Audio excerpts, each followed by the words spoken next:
I was 20 years when I arrived in the UK. I was really going through some stuff, so I made a friend.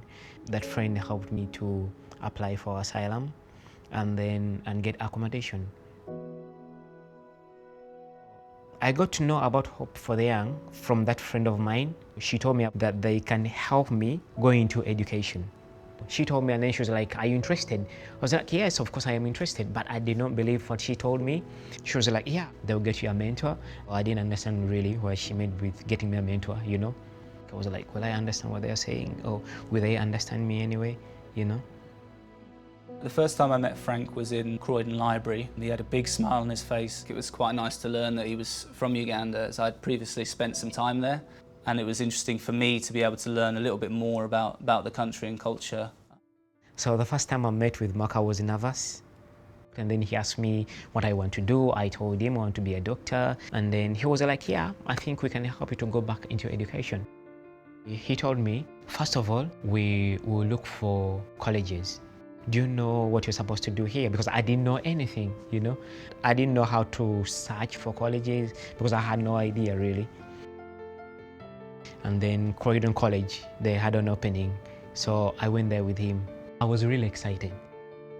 We spoke to some of the members of faculty there to understand whether Frank had the required levels of previous education. In order to establish that, he had to do a few English and maths and science tests, and then we were able to enrol on a level 2 applied sciences diploma.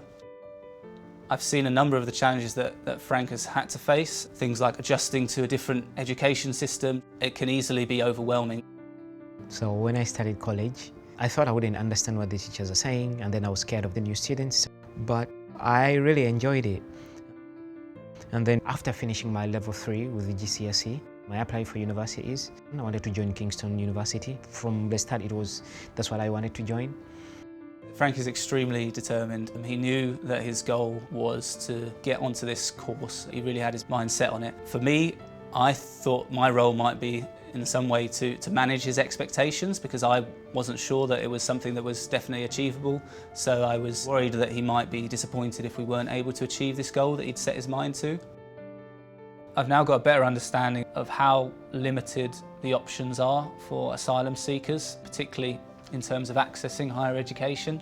Not only are they charged international student fees to attend university, but they also don't have the right to work, so they can't, earn the money to support themselves through their own studies. And with the asylum process taking so long, it can really negatively affect a person's options and outlooks on life. You're just in a state of limbo. So literally starting to look out for yourself, and then for years you haven't been working, you don't even know what to do. So it's really stressful.